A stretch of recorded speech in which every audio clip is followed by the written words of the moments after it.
হ'ল ছাৰ প্ৰথমে আপোনাৰ পৰিচয়টো জনাবচোন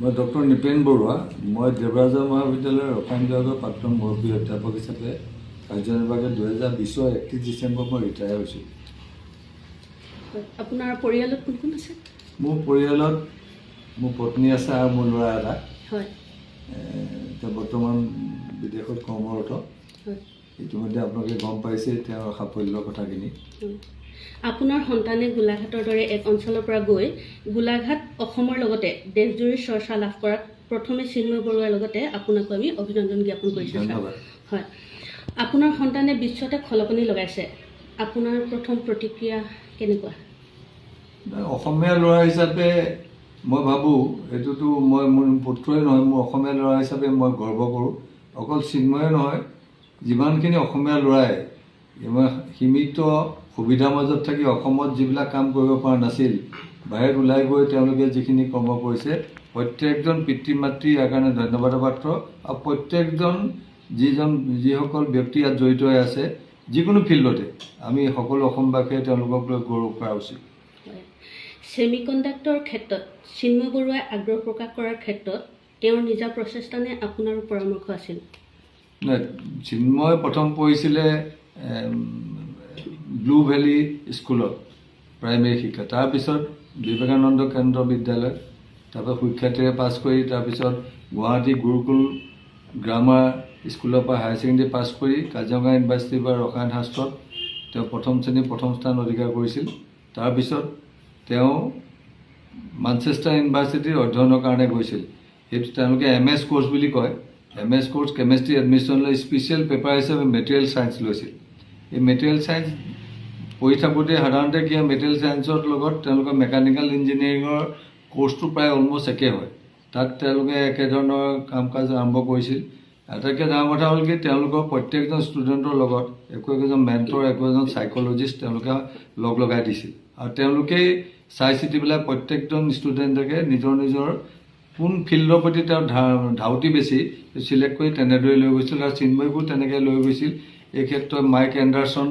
তাৰপিছতে আমাৰ প্ৰফেচৰ আৰ্থৰ ফিলিপ তাৰপিছতে চিনজিয়া বুলি এগৰাকী লেডি তেওঁলোকৰ অৱদান অত্যন্ত গুৰুত্বপূৰ্ণ আৰু তেওঁলোকে তাক এনকাৰেজ কৰি আছিল যদিও PhD বা অন্য লাইনত গৈ পেলাই কাম কৰিবলৈ আগ্ৰহ প্ৰকাশ কৰিছিল তথাপিও তেওঁলোকে কৈছিল যে তই এইটো লাইনতে যা তোৰ সাফল্য লাভ কৰিব গতিকে তেওঁলোকে টেলেণ্ট চিনি পায় তাৰমানে আৰু মোৰ এটা কথা মই লক্ষ্য কৰিছিলোঁ মোৰ ল'ৰাটোৱে মোক কৈ থাকে ইয়াত 100% নম্বৰ পালেও তই বোলে ভাল চাকৰি নাপাওঁ মোৰ কেলৈ ইয়াত দক্ষতা বিকাশত জোৰ দিয়ে those who are fit those who are skilled they will get the job আৰু যিটো ইউৰোপীয়ান কাণ্ট্ৰি চিলেবাছবিলাকত এইটো আজি 20 বছৰ আগতে ইণ্ট্ৰডিউচ কৰিছে দক্ষতাৰ ওপৰত ভিত্তি কৰিয়ে তেওঁলোকৰ চাকৰি তাকৰি এইবিলাকত তেওঁলোকে আগবাঢ়ি গৈছিল নম্বৰৰ ওপৰত নহয় এতিয়া আমাৰ ক্ষেত্ৰত নিউ এডুকেশ্যন পলিচিত এই চিষ্টেমটো আনিছে দক্ষতা ভিত্তিত আপোনালোকে দেখিছে যে আমাৰ মুখ্যমন্ত্ৰী হিমন্ত বিশ্ব শৰ্মাই হওক নৰেন্দ্ৰ মোদী ডাঙৰীয়া হওক তেওঁলোকে দক্ষতা বিকাশত যথেষ্ট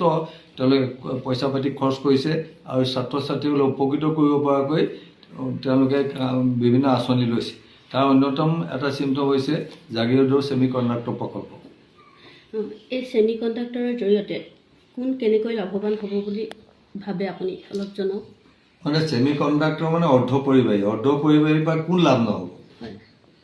লাভ নহ'ব মই এইটোৱে সুধিছোঁ প্ৰত্যেকজন ব্যক্তি প্ৰত্যেকটো শিশু প্ৰত্যেকটো ছিষ্টেম সেইটো মেডিকেল ফিল্ডেই হওক বা ডিফেন্স পাৰ্পাছতে হওক বা অন্য যিকোনো ব্ৰাঞ্চত মোবাইল হওক ইলেক্ট্ৰনিক্স এনি গুডছ আজি যিকোনো ধৰণৰ ৰেফ্ৰিজাৰেটৰে হওক আজি শুনি আচৰিত হ'ব এখন গাড়ী যেতিয়া বনায় আজিকালি চবতে চেঞ্চৰ থাকে চেঞ্চৰবিলাকৰ যে মাইক্ৰ'চিপছৰ একোটা অংশ তেওঁলোকেতো এখন গাড়ীত মিনিমাম 3000 চেঞ্চৰ থাকে মিনিমাম 3000 মাইক্ৰ'চিপছৰ দৰে চেঞ্চৰ থাকে যাৰ কাৰণে নেকি আপোনালোকে দেখিছে যে গোটেই চিষ্টেমটোৱে এতিয়া গোটেই দেশ বিদেশৰ গোটেইটোৱে সলনি হৈ গৈছে তাতে আকৌ আৰ্টিফিচিয়েল ইণ্টেলিজেঞ্চ আহিছে আৰ্টিফিচিয়েল ইণ্টেলিজেঞ্চৰ যোগেদিও আজি এনেকুৱা ধৰণৰ মাইক্ৰ'চিপ ব্যৱহাৰ কৰি 10 বছৰৰ পিছত কি বেমাৰ হ'ব সেইটো আগতীয়াকৈ কৈ দিয়াৰ সম্ভাৱনা ব্যক্ত কৰা দেখিবলৈ আমি পাইছোঁ চিন্ময় বৰুৱাই স্থাপন কৰা এই ছেমিকণ্ডাক্টৰ কোম্পানী বৰ্তমান ক'ৰ পৰা আৰম্ভ কৰিছে আৰু কিমান লোক জড়িত হৈ আছে তাত? চিপেক্স গ্ল'বেল এটা ইণ্টাৰনেশ্যনেল ষ্টাৰ্টআপ কোম্পানী তেওঁলোকে খুলি লৈছিল। এইটো একচুৱেলি কৰ্পৰেট হেডকোৱাৰ্টাৰ আছে ডাবলিন আয়াৰলেণ্ডত, আৰু তেওঁলোকৰ আৰু এটা বৃহৎ অফিচ আছে লণ্ডনত। চিন্ময় বৰ্তমান লণ্ডনতে থাকে। তাতে এগৰাকী লেডি, তেওঁ হ'ল ওৱান অফ দি পায়নিয়াৰ, আৰু তেওঁ বিশ্ববিখ্যাত। তেওঁ হৈছে এলিছা ইছমাইল। তেওঁ অত্যন্ত মেধাৱী, আৰু তেওঁ এই দিশটোত যদি ৱৰ্ল্ডৰ 5গৰাকী লেডিক ধৰা হয় তেওঁ তাতে ভিতৰতে পৰিব। আৰু তেওঁৰ অনুপ্ৰেৰণাতে চিন্ময়ে এই কাম কাজখিনি আগুৱাই লৈ যোৱাত সক্ষম হৈছে। এই ক্ষেত্ৰত এলিছাৰ অৱদান কোনো অস্বীকাৰ কৰিব নোৱাৰে। যিহেতু অসম চৰকাৰে জাগিৰোডৰ পূৰ্বৰ কাগজ কলৰ ঠাইত বহিৰাষ্ট্ৰৰ পৰা ছেমিকণ্ডাক্টৰ স্থাপনৰ ব্যৱস্থা কৰিছে, এই ক্ষেত্ৰত চিন্ময় বৰুৱাৰ দৰে প্ৰতিভা থকা গৱেষক নিয়োজিত কৰিব পাৰি নেকি? গৱেষকক তেওঁলোকে একচুৱেলি ইণ্ডাষ্ট্ৰি কৰিছেতো, গৱেষণা লাইনটো R&D ৰিচাৰ্চ এণ্ড ডেভেলপমেণ্টৰ লাইনটো কি পৰ্যায়ত আছে মই বিশেষ নাজানিম, কাৰণ মই নিজে এজন শিক্ষক হিচাপে অনুভৱ। মাজতে মই প্ৰতিদিন সংবাদ, তাৰপিছতে আমাৰ খবৰ আৰু জনমত মই 3টা আৰ্টিকল লিখিছিলোঁ মাইক্ৰ'চিপ, যেতিয়া ইণ্ডাষ্ট্ৰিটো হৈছে তেতিয়াই। মানে এই ক্ষেত্ৰত কি হৈছে, আমাৰ অসমত ইলেক্ট্ৰনিক এণ্ড টেলিকমিউনিকেশ্যন বিভাগটো ইঞ্জিনিয়াৰিঙতে হওক, ITI হওক বা কলেজ লেভেলতে, ইউনিভাৰ্চিটিও 2-3খন কলেজত খুলিছে, কিন্তু এই চিলেবাছখন কেনেকুৱা মই বিশেষ নাজানো। আৰু মোৰ ধাৰণা চিলেবাছখন যদি উন্নীত নকৰে, জাগিৰোড প্ৰকল্পত টাটাৰ লগত কম্পিট কৰি টাটাৰ মতে যদি ষ্টুডেণ্ট নাপায়, টাটাৰ যে প্ৰতিবাদৰ যদি ব্যক্তি আমি সৃষ্টি কৰিব নোৱাৰোঁ, ইয়াত কিন্তু তেনেধৰণে চাকৰি পোৱাটো অসম্ভৱ হ'ব। পাব 3য় 4th শ্ৰেণীৰ চাকৰি পাব, এক্সিকিউটিভ পষ্ট পাবলৈ অলপ জটিল হ'ব। কিন্তু সেইকাৰণে মই অসম চৰকাৰক, মই ব্যক্তিগতভাৱেও মই এটা ৰাজনীতিৰ লগত জড়িত, মই ব্যক্তিগতভাৱেও মই মুখ্যমন্ত্ৰী ডাঙৰীয়াক অনুৰোধ জনাইছিলোঁ যাতে আমাৰ চিলেবাছখন আপগ্ৰেড কৰি দিয়ে, অসমৰ ল'ৰা ছোৱালীয়ে যাতে তাৰ ভিতৰত কম্পিট কৰি পেলাই এই ধৰণৰ সুবিধাবিলাক পাব পাৰে।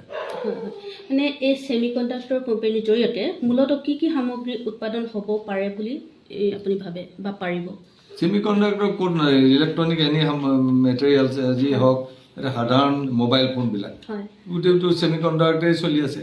তাৰপিছতে আমাৰ যিবিলাক টিভি ছেমিকণ্ডাক্টৰে চলি আছে, গাড়ী ছেমিকণ্ডাক্টৰ অৰ্ধপৰিবাহী ব্যৱহাৰ হৈ আছে। ক'ত নাই মই সেইকাৰণে কৈছোঁ, ক'ত ছেমিকণ্ডাক্টৰ নাই? য'ত কাউৰী নাই তাত ছেমিকণ্ডাক্টৰ আছে। চিন্ময়ৰ এই প্ৰতিভা বহু চৰ্চাৰ পাছত পিতৃ মাতৃ হিচাপে ভৱিষ্যত প্ৰজন্মৰ বাবে কি পৰামৰ্শ আগবঢ়াব আপুনি? মোৰ কথা হ'ল, যিয়ে নপঢ়ে একাগ্ৰতাৰে আৰু ফ'কাছ ৰাখি পঢ়াটো ভাল, যে মই কিবা এটা হ'ম, মই কিবা এটা কৰিম। উদ্ভাৱনী শক্তিৰ যিটো প্ৰেৰণা এইটো পাব লাগিব। আৰু এই ক্ষেত্ৰত বিশেষকৈ আমাৰ আজিকালি কুইজ বা আমাৰ যিবিলাক চিত্ৰাংকন প্ৰতিযোগিতাই হওক বা আমাৰ যিবিলাক কাৰ্টুন পিকচাৰে হওক, আমাৰ যিবিলাক আগতে কাৰ্টুনবিলাকত কি এনেকুৱা ধৰণৰ ধ্যান ধাৰণাৰে কিছুমান কাৰ্টুন আঁকিবলৈ ল'ৰা ছোৱালীক আমাৰ দিনত দিছিল। তাৰ প্ৰতিভাটো কিন্তু লগে লগে নাপায়, 2-3 4-5 বছৰ পিছত বিকশিত কৰা হ'ব।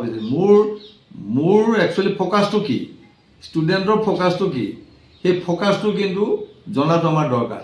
আৰু তেওঁক তাৰ পৰাই তেওঁক সেইদৰে সেই ফ'কাছত লৈ যাবলৈ হ'লে আমি সকলোৱে, মানে not only teachers, guardian also' reciprocally কাম কৰিব লাগিব। আদাৰৱাইজ কিন্তু দিগদাৰ। আজি ল'ৰা ছোৱালীয়ে চিধাই ভাবে যে মাক বাপেকৰ এটা ধাৰণা হৈছে যে ডক্টৰ ইঞ্জিনিয়াৰ হোৱাটোৱে লক্ষ্য কৰি লৈছে। কিন্তু ডক্টৰ ইঞ্জিনিয়াৰ হোৱাটো মোৰ আপত্তি নাই, কিন্তু বাকী ফিল্ডবিলাকত অসমীয়া ল'ৰা ছোৱালী ক'ত যাব?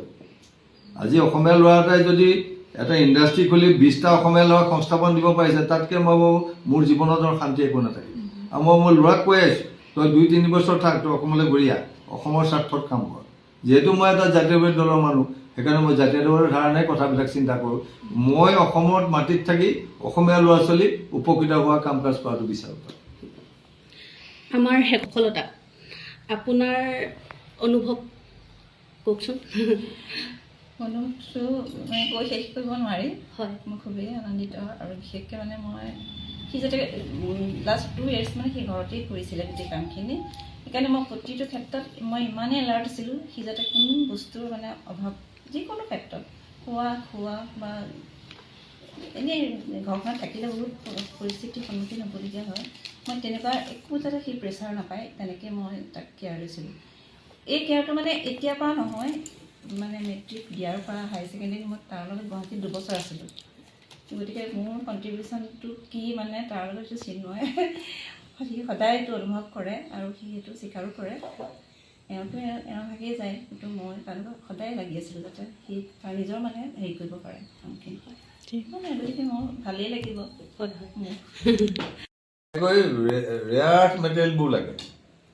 আৰু আমাৰ টাইৱানত 169 এনেকুৱা জাগিৰোডৰ লেখা যি প্ৰকল্প কৰিছে এনেকুৱা ইণ্ডাষ্ট্ৰি আছে। এই টাইৱানৰ ইণ্ডাষ্ট্ৰিবিলাক এতিয়া কি হৈছে, ৰ মেটেৰিয়েলৰ অভাৱত বন্ধ হোৱা উপক্ৰম হৈছে। মোদী ডাঙৰীয়াৰ ওপৰত চতুৰ আৰু টেঙৰ মানুহ। ভাৰতবৰ্ষই যোৱা বছৰ 67,000 কৰোড়ৰ মাইক্ৰ'চিপ আমদানি কৰিবলগীয়া হৈছে। এইটো ধেমালি কথা নহয়। তাৰমানে আমাৰ প্ৰায় 31,000 কোটি টকা আমাৰ ভাৰতবৰ্ষৰ পৰা ড্ৰেইন আউট হৈ ওলাই গৈছে। গতিকে সেইখিনি ঘাটি পূৰাবৰ কাৰণে কি কৰিলে, দেখিলে যে তাত ৰ মেটেৰিয়েল নাই, ইণ্ডাষ্ট্ৰীৰ ছাপ্লাইটো কম হৈছে। গতিকে তেওঁলোকে গুজৰাটত এটা প্ৰায় 90,000 কোটি টকা আৰু ইয়াত 27,000 কোটি টকা প্ৰকল্পটো তেওঁলোকে স্থাপন কৰিবলৈ সিদ্ধান্ত লৈছে। গুজৰাটৰ প্ৰকল্পটোৱে কি কৰিব মই ক'বলৈ নাযাওঁ, কিন্তু এই প্ৰকল্পটো এইকাৰণেই জাগিৰোডত দিলে বুলি মই অনুভৱ কৰোঁ। এইফালে লাওছ, ভিয়েটনাম, ম্যানমাৰ, থাইলেণ্ড পৰা আৰম্ভ কৰি এই গোটেই এৰিয়াটো যিটো আমাৰ আগৰ ষ্টিলৱেল পথ চাউথ ইষ্ট এছিয়াৰ বিজনেছটো যাতে ভাইকৈ চাইনাই দখল কৰিব নোৱাৰে, সেইকাৰণে এই প্ৰকল্পটো ইয়াত দিলে।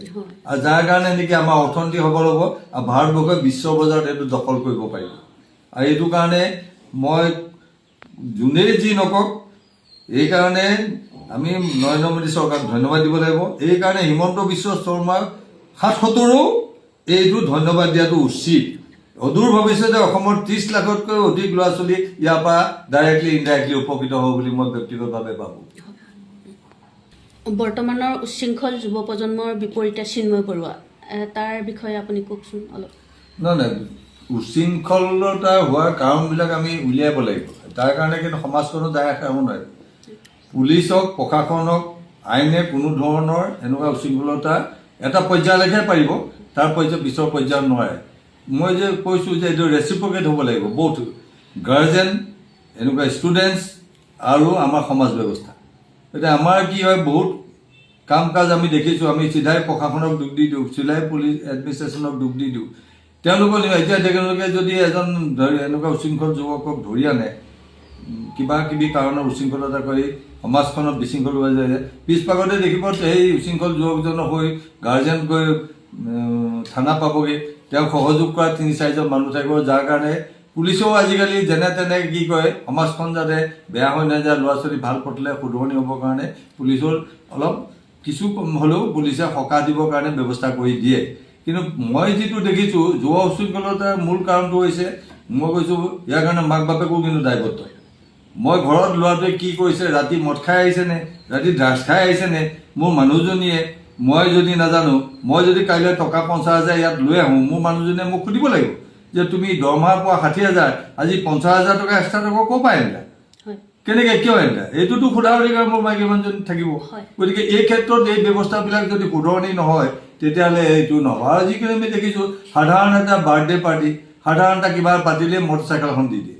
মটৰচাইকেলখন দিয়াৰ পিছত দিয়ক, তেওঁলোকৰ সামৰ্থ্য আছে দিয়ক, কিন্তু দিয়াৰ পিছৰ কথাটো চিন্তা কৰিছে নাই? দিয়াৰ পিছৰ কথা হেলমেট পিন্ধিছে নে নাই? নে সি যোৱাৰ পিছত ৰাতি 10টা বজাত ঘৰ সোমাইছে চাইছে নেকি? অকল প্ৰশাসন, ডিষ্ট্ৰিক্ট এডমিনিষ্ট্ৰেশ্যন, পুলিচ, চাট গোষ্ঠীও এইটো সমাধান কৰিব নোৱাৰে যদি ৰাইজে সহযোগ নকৰে। আৰু গোলাঘাটখন মই কৈ থওঁ, মই যিহেতু ঘূৰি ফুৰা মানুহ, মই গোটেইখিনি চাই আছোঁ, সমাজ ব্যৱস্থা চাই আছোঁ। গোলাঘাটখন ড্ৰাগছৰ কাৰণে আটাইতকৈ ডেঞ্জাৰাছ জেগা হৈ গৈছে। ছেকেণ্ড লাৰ্জেষ্ট ড্ৰাগছ এডিক্টৰ আছে অকল গোলাঘাট জিলাত। এইটো মাৰাত্মক কথা হৈছে। এই ওচৰতে নাগালেণ্ডখন আছে। এতিয়া যদি আমাৰ এই ব্যৱস্থাটোৰ পৰা আমি যদি গোটেইখিনি যদি আমি সাৱধান নহওঁ, আমাৰ ল'ৰা ছোৱালীবিলাক যদি সতৰ্ক কৰি দিওঁ, এইবিলাকৰ পৰা কিন্তু আমাৰ ভয়ানক বিপদ আহি আছে।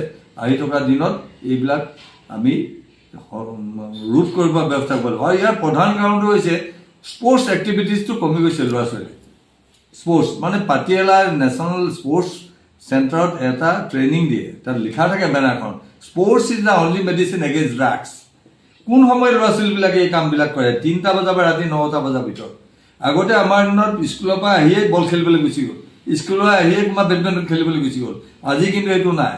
স্কুলৰ পৰা আহিয়ে গুচি গ'ল টিউশ্যন, দিনটো পঢ়িলে, টিউশ্যন কৰিলে, ৰাতি আহিলে, আহি এলাই ঢালাই শুলে। কিন্তু মাক বাপেকে কি কৰে, পিছৰ চোৱা মাক বাপেকে পঢ়ি থাকে। ল'ৰা ছোৱালীয়ে নপঢ়ে গতিকে চিলেবাছৰ ওপৰত ভিত্তি কৰিয়ে যদি নম্বৰ পোৱাটোকে নিজৰ গৰ্ব বুলি ভাবে তেতিয়াহ'লে কিন্তু আমি কেতিয়াও আগবাঢ়ি যাব নোৱাৰোঁ আৰু সেইকাৰণে মই কৈছোঁ ল'ৰা ছোৱালীক স্পৰ্টছ এক্টিভিটিজটো দিব লাগে কাৰণ 3টা বজা বা 9টা বজা হ'লে আমি চাব সাইকোলজিকেলি যদি চাওঁ 3টা বজা বা 9টা বজালৈ যদি ইয়াত এখন অ'পেন স্পেচ নাথাকে ইয়াত যদি খেলাৰ পৰিৱেশ নাথাকে হয় পাণ দোকানৰ মুখত আড্ডা মাৰিব নহয় ক'ৰবাত জুমবানি আড্ডা মাৰিব তাতে দুই এটা বেয়া কাম কৰিলে তাৰ কাৰণে ইকুৱেলি বাকীখিনিও ৰেছপনচিবল হৈ যাব এই ব্যৱস্থাটো যদি সলনি কৰিব নোৱাৰে তেতিয়াহ'লে এনেকুৱা ধৰণৰ যিটো আজি কেইদিনমানৰ আগতে আমোলাপতিত হৈ গ'ল আমাৰ হামদৈ সমীপত এজন নিৰপৰাধী যুৱকৰ তাত মৃত্যু হ'ল এজন এডভকেটৰ তাত গৈ চকু তেওঁক মটৰচাইকেলৰ চাবিয়ে মাৰিছে যি কাৰণে নহওক কোন দোষী মই ক'বলৈ নিৰ্দোষী ক'বলৈ নাযাওঁ ৰাতি 12:30 বজাত গৈ যদি এইটো পৰিৱেশ হ'বলৈ হয় তেতিয়াহ'লে সেই যিসকল ইয়াত জড়িত তেওঁলোকৰ মাক বাপেকখিনিও এই দায়িত্বভাৰখিনি এৰাই চলিব নোৱাৰে মোৰ ল'ৰা 12 বজালৈকে ক'ত গৈছে মোক সুধিব লাগিব মানে কি কৰিছে কি কাম কৰিছে আমি 10 বজাত নোসোমালে মোৰ পৰিবাৰে মোক সোধে ক'লৈ গৈছা তুমি কি কৰিলা এটলিষ্ট চি শুড ন জানিব লাগিব ঘৰখন আৰু এইবিলাক এটা একেদিনাই শেষ কৰিব পৰা বস্তু নহয় আপোনাৰ দেখিছে ইয়াৰ ৰিহেবিলিটেশ্যন চেণ্টাৰ কোনোবাই কয় ইয়াৰ ৰিহেবিলিটেশ্যন চেণ্টাৰ 10টা হ'ল 10টা হোৱা মানে দায়িত্ব বেছিকৈ আছে ওলটাই যদি কথাটো ভাবে দায়িত্ব বেছিকৈ আছে আৰু পুলিচো মানে কি কৰিব পুলিচে এনকাউণ্টাৰ কৰিলেও বেয়া পায় পুলিচে মাৰপিট কৰিলেও বেয়া পায় পুলিচে ধৰি আনি যদি তাক ছমাহ লকাপত থয় তেতিয়াও বেয়া পায় গতিকে এই কথা বতৰাবিলাক অকল পুলিচ প্ৰশাসন আইনৰ দ্বাৰা সংশোধন কৰিব পাৰি যদিহে মোৰ প্ৰত্যেক ঘৰখনে এইটো হ'ব না আৰু এটা কথা কৈ যাওঁ আজি কেইদিনমানৰ আগতে মই টিভিত দেখিছোঁ এটা লেকচাৰ দিছে ৰনাল্ডোৰ এটা প্ৰাইজ ডিষ্ট্ৰিবিউশ্যন চেণ্টাৰত এজন বিখ্যাত তেওঁ মানে ৱেল অৰ্গেনাইজাৰ তেওঁ কৈছে student should not carry every student carry drugs to their classroom গোটেই ইউনিভাৰ্চত তেওঁ এনেকৈ কৈছে মইতো চক খাই গ'লোঁ তেতিয়া মই দেখিছোঁ যে তেওঁ it is mobile it is very very dangerous drugs মোবাইলটো এটা কিন্তু ডেঞ্জাৰাছ ড্ৰাগ বুলি কৈছে প্ৰত্যেক ষ্টুডেণ্টে কি কৰিছে ক্লাছৰুমলৈ লৈ যায় মোবাইল ফোবিয়াটো যদি আঁতৰাব নোৱাৰে আমাৰ সমাজ ব্যৱস্থা কেতিয়াও শুধৰণি নহয়